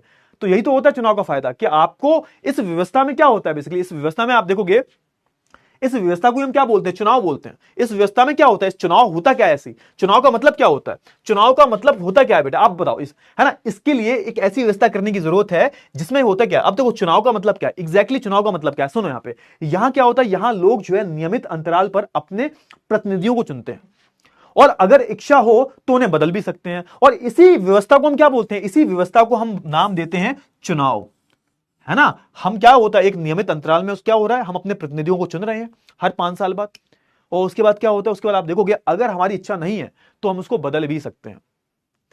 इसीलिए हमारे समय में प्रतिनिधित्व वाली लोकतंत्र में चुनाव को जरूरी माना गया है। इसलिए क्या बोला गया, इसलिए आप देखोगे कि हमने क्या बोला है कि चुनाव करवाना बहुत जरूरी है ना, कि आप अपने प्रतिनिधि को चुनकर भेजें सर। तो जितने भी आपके विधानसभा में, लोकसभा में लोग बैठे हुए हैं, ये सब कैसे लोग हैं सर, ये सब चुनकर गए हैं। आपने चुना है, आपने तो खैर नहीं चुना, आप अभी 18 साल के नहीं हुए हो, लेकिन अपने कभी मम्मी पापा से पूछना, कभी दादी बाबा से पूछना, कभी चाचा चाची से पूछना, कभी ताऊ ताई बुआ वगैरह से पूछना कि उन्होंने वोट दिया है कभी। हाँ, जाते हैं वोट देने। विधानसभा के अलग वोट होते हैं, विधानसभा के जब चुनाव होते हैं तो उससे तुम मुख्यमंत्री चुनते हो। लोकसभा के जब चुनाव होते हैं तो आप देखोगे उसमें प्रधानमंत्री चुना जाता है। गांव के तुम्हारे इलेक्शन होते हैं उसमें तुम प्रधान चुनते हो, है ना। ब्लॉक प्रमुखी के चुनाव होते हैं तो उसमें बहुत सारी चीजें होती हैं भाई। आप देखोगे अलग अलग चीजों के हमारे देश में चुनाव होते हैं, और सिर्फ यही तरीका है ना, लोकतंत्र में चुनाव करवाना ही इकलौता तरीका है। दूसरे तरीकों में आप देखोगे फिर हम उस चीज को लोकतंत्र नहीं बोल सकते। चुनाव ही सबसे अच्छा तरीका है लोकतंत्र में अपने नेता को चुनने का, अपने प्रतिनिधि को चुनने का। सर प्रतिनिधि क्या होता है बेटा, प्रतिनिधि को बोलते हैं रिप्रेजेंटेटिव, जो आपको रिप्रेजेंट कर रहा है, जो आपका प्रतिनिधित्व कर रहा है। समझ में आया, क्लियर हुआ। हाँ, एक एग्जाम्पल ले लेते हैं, कोई बात नहीं, ले लो, नहीं समझ में आया कोई बात नहीं। मान के चलो ये कोई इलाका है, यहां से यहां पर 10,000 लोग रहते हैं, 10,000 लोग रहते हैं यहां पर, है ना, ठीक है, बहुत अच्छी बात है। अच्छा, अब यहां पर क्या हुआ, यहां पर एक चुनाव हो रहे हैं और मान के चलो 4 लोग खड़े हैं, पार्टी ए है, पार्टी बी है, पार्टी सी है, पार्टी डी है, क्लियर हुआ। अब यहां पर क्या हुआ, यहां पर वोटिंग हुई और आप भी इसी इलाके के हिस्सा हो, और इस इलाके में आप देखोगे 10,000 की आबादी है। अब ये जो 10,000 लोग हैं किसको वोट देंगे, ये जो 10,000 लोग हैं वो इन चारों को वोट देंगे, चारों को वोट देंगे, इन चारों, है ना, या चारों अलग अलग पार्टी के हैं। अब मान के चलो इसको मिले 4,000 वोट, इसको मिले 2,000 वोट, इसको मिले 2,000 वोट, क्लियर हुआ, और आप इसको मिले 2,000 वोट।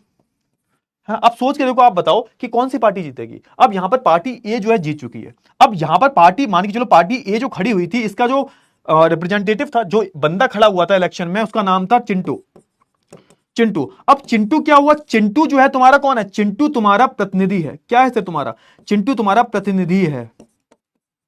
चिंटू तुम्हारा क्या है, चिंटू तुम्हारा प्रतिनिधि है। क्यों, क्योंकि तुम सब 10,000 लोगों ने चिंटू को अपने इलाके से चुनकर भेजा है। समझ में आ गया, इसको हम बोलते हैं प्रतिनिधि, इसको हम बोलते हैं रिप्रेजेंटेटिव।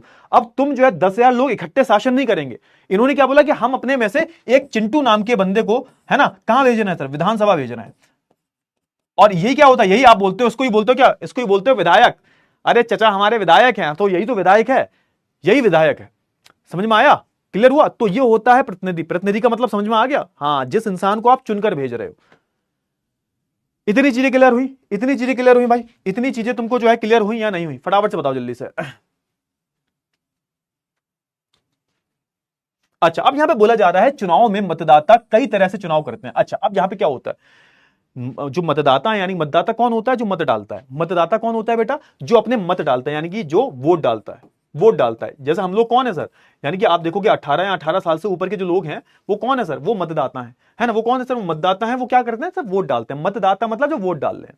तो आप देखोगे चुनाव में जो मतदाता होते हैं वो कई तरह से चुनाव करते हैं। जैसे कि आप देखोगे वे अपने लिए कानून बनाने वाले का चुनाव करते हैं। मतलब ये कि आप देखोगे जिनका आप चुनाव कर रहे हो, जिनका आप चुनाव कर रहे हो, वो क्या करेंगे सर, वो जाकर तुम्हारे लिए कानून बनाएंगे।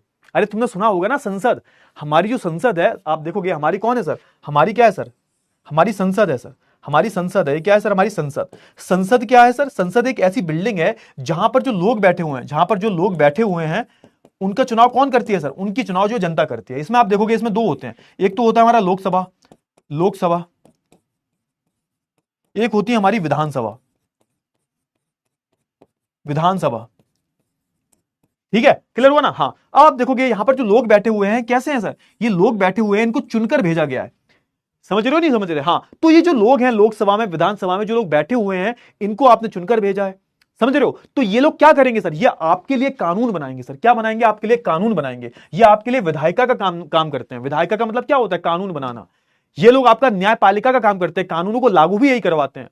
समझ में आया नहीं आया? हाँ, तो देखो कानून बनाने का हक इनको होता है, ये आपके लिए कानून बनाएंगे। क्यों? क्योंकि आपने ही तो चुनकर भेजा है इनको, है ना? वे सरकार बनाने और बड़े फैसले करने का चुनाव करते हैं। मतलब ये कि इन्हीं में से आप देखोगे, इन्हीं में से जो लोग होते हैं वो क्या करते हैं? वो अपनी सरकार बनाते हैं। तो जैसे आप देखोगे बीजेपी की क्या है सर? बीजेपी को आपने जिताया, बीजेपी को बहुमत मिली और बीजेपी की क्या बन गई? बीजेपी की जो है सरकार बन चुकी है। बीजेपी की सरकार जो है बन चुकी है। समझ में आया? हाँ, तो इनमें जो लोग हैं कुछ अपनी सरकार बनाते हैं, कुछ कानूनों को लागू करवाते हैं। वे सरकार और उसके द्वारा बनने वाले कानूनों को दिशा निर्देश करने वाली पार्टी का भी चुनाव कर सकते हैं। तो सिंपल सी बात है, आप जब जो इंसान सरकार बना रहा है, जो इंसान सरकार बना रहा है वो किसी ना किसी पार्टी से जुड़ा होता है। अब सरकार किसकी है भाई? सरकार किसकी है सर? हम बोलते हैं ना बीजेपी की सरकार है। तो बीजेपी एक दल था, उस दल में जो लोग थे तुमने उसको जिताया और उन लोगों की ही सरकार चल रही है। समझ में आया? तो लोग क्या करते हैं? लोग जो है सरकार के चुनाव करते हैं। सरकार का चुनाव कैसे करते हैं सर? तो सरकार का चुनाव जो है वो पार्टी के रूप में करते हैं, एक दल के रूप में करते हैं, एक दल के रूप में। इसीलिए आप क्लास 10वीं में एक चैप्टर पढ़ोगे राजनीतिक दल, पॉलिटिकल पार्टीज, उसमें तो और मजा आने वाला है आपको। हाँ, तो आप देखोगे जो सरकार बन रही है और सरकार जो कानून बना रही है, ये जो सरकार है इसका चुनाव कैसे किया जाता है? ये इसका चुनाव किया जाता है पार्टी के द्वारा। तो आप क्या बोलते हो कि जब लोकसभा के चुनाव होते हैं तो क्या होता है कि हमने बीजेपी को वोट दिया, हमने कांग्रेस पार्टी को वोट दिया, हमने आम आदमी पार्टी को वोट दिया। तो तुमने जब वोट दिया है तो इसका मतलब जो पार्टी जीतेगी, जिसकी बहुमत होगी, वो क्या करेगी सर? वही तो अपनी सरकार बनाएगी। तो जिस दल की बहुमत होती है, जिस पार्टी की बहुमत होती है, वही क्या बनाती है सर? वही सरकार बनाती है। लेट्स से कि मान के चलो 500 सीटें हैं, 500 सीटें हैं लोकसभा में, मान के चलो 500। अभी वैसे लोकसभा में 543 सीटें होती हैं, लेकिन मैं अभी सिर्फ 500 सीटें मान के चल रहा हूं। मान के चलो लोकसभा में 500 सीटें हैं, मान के चलो। अब कोई पार्टी, बहुत सारी पार्टियां खड़ी हो रही हैं, बीजेपी है ना, आप है ना, कांग्रेस है, ये सारी पार्टियां हैं, है ना, सपा है, ये सारी पार्टियां हैं, मान के चलो। अब आप देखोगे, अब आप बेटा देखोगे ये जो सारी पार्टियां खड़ी हो रही हैं, ये सारी जो पार्टियां खड़ी हो रही हैं, तो इनमें जीतेगा कौन सा? जिनकी बहुमत होगी, मतलब जिनको 250 प्लस सीटें मिलेंगी, यानी कि जिसको ये 251 सीटें मिल जाएंगी, वो पार्टी क्या बनाएगी? अपनी, वही पार्टी जो है अपनी सरकार बनाएगी। वही पार्टी तो अपनी सरकार बनाती है। हाँ, तो इसमें वही बात की जा रही है कि वो सरकार और उसके द्वारा बनने वाले जो कानून होते हैं और कानून के दिशा निर्देश जो होते हैं, उसको बनाने वाली पार्टी का भी वो लोग चुनाव करते हैं कि भैया इस पार्टी को हम वोट देते हैं, यही पार्टी क्या करेगी? यही पार्टी जो है सरकार बनाएगी। समझ में आया या नहीं आया? फटाफट से बताओ जल्दी से। क्लियर हुआ? हाँ, अब यहां पे सबसे बड़ा सवाल है, लास्ट टॉपिक पढ़ रहे हैं उसके बाद हम खत्म कर देंगे। लास्ट टॉपिक पढ़ रहे हैं बेटा, उसके बाद खत्म कर देंगे। अरे बेटा ठीक है, अरे भैया 1 घंटा नहीं हुआ, 4:15 क्लास शुरू हुई है, अभी से तुम रोना शुरू कर दिया। अरे लास्ट टॉपिक है, खत्म कर देंगे, तुम्हारी कसम खत्म कर देंगे। अरे काहे इतने परेशान हो जाते हो बे? लास्ट टॉपिक है, खत्म कर देंगे, तेरी कसम खत्म कर दूंगा। ठीक है, लास्ट टॉपिक है, उसके बाद खत्म कर देंगे। कल ये चैप्टर पूरा खत्म कर दूंगा मैं, कल पूरा चैप्टर जो हम निपटा देंगे, चिंता मत करना, पूरा चैप्टर निपटाएंगे कल। अच्छा, पहली, अब यहां पर नया टॉपिक ये है कि चुनाव को आप लोकतांत्रिक, त्रिक होगा बेटा, लोकतांत्रिक, सही कर लेना इसको, ठीक है, लोकतांत्रिक। हाँ, तो चुनावों को आप लोकतांत्रिक मानने का आधार क्या है? मतलब कोई भी चुनाव अगर हो रहे हैं तो आप कैसे बोल सकते हो कि जो चुनाव हो रहे हैं ये बिल्कुल लोकतांत्रिक चुनाव है, इनमें कोई घपलेबाजी नहीं हो रही। पहली चीज क्या है? पहली चीज ये है कि हर किसी को चुनाव करने की सुविधा होती है। यानी कि हर किसी को, मतलब ऐसा नहीं है कि तुम्हें है, तुम तो 18 साल से नीचे को, मतलब हमारे देश में जो भी वयस्क लोग हैं और जो 18 या 18 साल से ऊपर के लोग हैं, इनको, और वो अगर भारत के नागरिक हैं, क्या है भाई? भारत के नागरिक, भारत के नागरिक, वो अगर भारत के नागरिक हैं तो उनको मताधिकार है, उनको मताधिकार मतलब वोट डालने का अधिकार है। और वो किसी को मत का समान मूल्य, और हर किसी को क्या होता है? हर किसी को क्या होता है? हर किसी को एक वोट का समान वैल्यू होता है। 1 वोट बराबर 1 वोट, है ना? आप सिंपल सी बात है, मतलब ऐसा नहीं है कि अगर आप झुग्गी झोपड़ी में रहते हो और अदानी अंबानी जो है कोई अमीर इंसान है तो उसकी वोट की अलग कीमत है और तुम्हारे वोट की अलग कीमत है। मतलब तुम्हारा एक वोट और एक अमीर इंसान का एक वोट, उन दोनों की बराबर कीमतें हैं। तुम्हारे वोट का, तुम्हारा जो मत है, यानी कि तुम्हारा मत का मतलब क्या, तुम्हारा जो वोट है, तुम्हारा जो वोट है इसका एक ही मोल है। अमीर गरीब में कोई फर्क नहीं करता हमारा संविधान। दूसरा क्या है, चुनाव में विकल्प उपलब्ध होता है। आप किसी चुनाव को लोकतांत्रिक चुनाव कैसे बोल सकते हो? पहली चीज यह है कि उसमें वहां पर जितने भी वयस्क लोग हैं, 18 साल से ऊपर के जो लोग हैं, उन सभी को irrespective of their caste, creed, gender, चाहे वो उनकी कोई भी धर्म हो, कोई भी जाति हो, उनकी कोई भी समुदाय हो, उन सबको वोट डालने का अधिकार है। शर्त है वो भारत के नागरिक होने चाहिए, 18 साल से ऊपर के होने चाहिए। हर एक इंसान की वोट का समान मूल्य होना चाहिए। दूसरा यह है कि उनके पास विकल्प भी उपलब्ध होने चाहिए। ऐसा नहीं है कि चुनाव हो रहे हैं, एक ही पार्टी खड़ी हो रही है, तो भैया एक ही पार्टी खड़ी हो रही है तो एक ही पार्टी तो जीतेगी। अरे भैया आप देखते हो जब हमारे भारत देश में चुनाव होते हैं तो बहुदलीय चुनाव होते हैं, बहुत सारे दल जो है इकट्ठा चुनाव लड़ते हैं। बीजेपी, कांग्रेस, आम आदमी पार्टी, सपा, बसपा, तृणमूल कांग्रेस, बहुत सारी पार्टियां होती हैं, बहुत है ना, सैकड़ों पार्टियां हमारे देश में, ये सारी पार्टियां खड़ी होती हैं चुनाव में। तो एक तरीके से लोगों के पास क्या होता है, लोगों के पास विकल्प मौजूद होता है, वो किसी भी पार्टी को चाहे जिता सकते हैं। अब सोच के देखो, एक ऐसा चुनाव है जहां पर सिर्फ एक ही पार्टी खड़ी हो रही है। अब जैसे मैं तुमसे बोलूं कि रेस हो रही है और रेस में तुम्हें अकेला दौड़ना है, अरे भैया तुम अकेले दौड़ोगे रेस में तो अकेले तो जीतोगे। रेस में अगर तुम अकेले दौड़ रहे हो तो जीतेगा कौन? तुम ही जीतोगे। तो यहां पे वही बात है कि पार्टी जो है उसके जो लोग हैं उसके पास विकल्प उपलब्ध होने चाहिए, बहुत सारी पार्टियों के। और उम्मीदवारों को चुनाव में जो है उतरने की आजादी हो, वे मतदाताओं के लिए विकल्प पेश करें। मतलब यह कि यहां दोनों तरफ से, एक तो भैया जो लोग हैं, आम लोग जो हैं, उनके पास बहुत सारे ऑप्शन होने चाहिए, और जो उम्मीदवार हैं, यानी कि जो खड़े हो रहे हैं, जो लोग उम्मीदवार, मतलब जो उम्मीदवार का मतलब क्या होता है, जो लोग पार्टी में खड़े हो रहे हैं, जो कैंडिडेट खड़े हो रहे हैं, इनके पास भी चुनाव लड़ने का क्या होना चाहिए, उनके पास भी चुनाव लड़ने की आजादी होनी चाहिए। तभी तो क्या होता है, तभी ऐसे चुनाव को तुम एक लोकतांत्रिक चुनाव बोल सकते हो। एक तरफ लोगों के पास ऑप्शन है, दूसरी तरफ कोई भी चाहे वो क्या हो सकता है, कोई भी चाहे वो चुनाव में खड़ा हो सकता है, जिसको जनता चाहेगी उसको जिता देगी। तीसरा यह है कि तीसरा पॉइंट यह है कि आप चुनाव को तब लोकतांत्रिक बोल सकते हो कि चुनाव का अवसर नियमित अंतराल पर मिलता हो, मतलब हर 5 साल बाद चुनाव होते हो। नए चुनाव कुछ वर्षों में जरूर कराए जाने चाहिए। आप देखोगे हमारे भारत देश में हर साल कोई ना कोई चुनाव होते हैं, हर साल किसी ना किसी स्टेट के चुनाव होते हैं। आप देखोगे हर 5 साल बाद चुनाव होते हैं हमारे भारत देश में, हर 5 साल बाद। और आप देखोगे आगे पीछे होते हैं सारे चुनाव, और कुछ कुछ अंतराल में आप देखोगे चुनाव होते रहते हैं। तो एक लोकतांत्रिक देश की पहचान है। क्या है सर? एक लोकतांत्रिक देश की पहचान है। एक चुनाव क्या होता है, कुछ वर्षों में जरूर करवाए जाने चाहिए, और हर एक अंतराल में चुनाव होने बहुत जरूरी है, अगर आप किसी भी देश को लोकतांत्रिक देश बोल रहे हो या फिर किसी भी चुनाव को लोकतांत्रिक मानते हो। चौथा यह है कि लोग जिसे चाहें वास्तव में चुनाव उसी का होना चाहिए। ऐसा नहीं है कोई, जैसा पाकिस्तान में हुआ था, याद करो, परवेज मुशर्रफ ने किया था कि लोग चुन तो किसी और को रहे थे, शासन कौन कर रहा था? परवेज मुशर्रफ। ऐसा नहीं होना चाहिए। वो जिसको चाहे वो उसको जिता सकते हैं, और जिसको जिताएंगे वही शासन करेगा, और कोई तीसरा शासन नहीं करना चाहिए। चलिए सर, पांचवा पॉइंट यह है कि आप किसी चुनाव को लोकतांत्रिक चुनाव तभी बोल सकते हैं जब चुनाव स्वतंत्र रूप से किए जाएं, कोई घपलेबाजी नहीं होनी चाहिए, और एक तरीके से निष्पक्ष ढंग से, यानी कि किसी के पक्ष में ना हो। आपने मैक्सिको का उदाहरण देखा था, चैप्टर नंबर 1 पढ़ाया था मैंने, याद है या नहीं है? कि सर हमको तो पिछली क्लास का याद नहीं है, क्या सी बातें कर रहे हो सर, हम तो भूल गए सर, हमें याद नहीं है सर, हम तो बस भूल गए सर। हाँ, तो मैंने बोला था कि मैक्सिको में क्या हुआ था भाई, चुनाव भी होते थे वहां पर, लेकिन वहां पर घपलेबाजी कर दी जाती थी, एंड टाइम पे पोलिंग बूथ बदल दिया जाता था, गुंडागर्दी करी जाती थी, मतदाताओं को मारा पीटा जाता था। तो ये सब नहीं होना चाहिए। लोग जो है अपनी इच्छा से ही लोगों का चुनाव कर सकते हैं, उनको कोई भी दबाव वगैरह पैसा वैसा देके भ्रष्टाचार करके जो है ये सब नहीं करवाया जा सकता। क्लियर हुआ? क्लियर हुआ? हाँ है ना? फटाफट से बताओ जल्दी से। तो एक काम करते हैं भाई, आज के लिए इतना रखते हैं भाई। तो आज हमने किसकी बात की सर? आज हमने किसकी बात की? फटाफट से बताओ जल्दी से। अच्छा, ये वाला प्रश्न करो फटाफट से, ये वाला प्रश्न करो। निम्न में से कौन सा एक राजनीतिक प्रतिद्वंदता में कमी को दर्शाता है? प्रतिद्वंदता का मतलब होता है बेटा कॉम्पिटिशन, एक तरीके से प्रतिस्पर्धा। क्या कमी है, मतलब राजनीतिक प्रतिस्पर्धा में क्या कमी रह जाती है? तनाव, रिश्वत, अच्छे लोगों का बाहर हो जाना, ये सभी। चुनावी प्रतिस्पर्धा बहुत अच्छी चीज है, लेकिन इसमें कमियां क्या है ये पूछ रहा है। चुनाव में अलग अलग पार्टी जो प्रतिस्पर्धा करती है, प्रतिस्पर्धा का मतलब होता है कंपटीशन, कि हम जीत जाएं, हम जीत जाएं, हम जीत जाएं। तो उसमें क्या क्या कमियां हैं आपको ये बताना है, बताइए जल्दी से। क्लियर हुआ? पक्की बात है, क्लियर हुआ? आज की आपका चैप्टर में मजा आया नहीं आया? फटाफट से बताओ जल्दी से। इतनी चीजें क्लियर हुई तो मैं यहाँ नहीं हुई? हाँ, तो चैप्टर बस खत्म ही करवा दिया हमने, बस बहुत है, इतना ही पढ़ाएंगे। अब डेली इतना ही पढ़ाया करेंगे। तो मेरे को लगता है ज्यादा प्रेशर फील होने लगता है। अरे सर जी 9वीं के बालक हैं, जान लोगे क्या? जान तो मत लो कम से कम सर। अभी तो हम बहुत छोटे बच्चे हैं सर, 1.5 घंटा थोड़ा ना पढ़ने लायक है।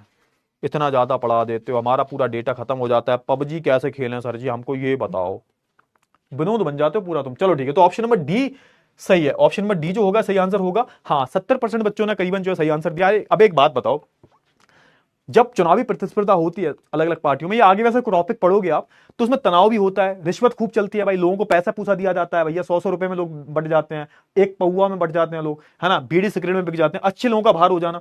अब होता क्या है, जो भैया थोड़े से बाहुबली टाइप के लोग होते हैं यही रहते हैं, बाकी बेचारे जो अच्छे लोग होते हैं तो बाहर ही हो जाते हैं, इनको धमका दिया जाता है। तो ये सारी जो चीजें हैं ये प्रतिस्पर्धा का एक बुरा हिस्सा है। वैसे चुनावी देखो प्रतिस्पर्धा हमेशा अच्छी होती है, कंपटीशन बहुत अच्छा होता है, मैं तुमसे भी बोलता हूं तुम्हारे बीच भी कंपटीशन होना चाहिए, क्योंकि जब कंपटीशन होता है तो क्या होता है, हमेशा अच्छे रिजल्ट ही मिलते हैं। कंपटीशन होना अच्छी बात है, लेकिन कंपटीशन के कुछ बेकार चीजें भी हैं।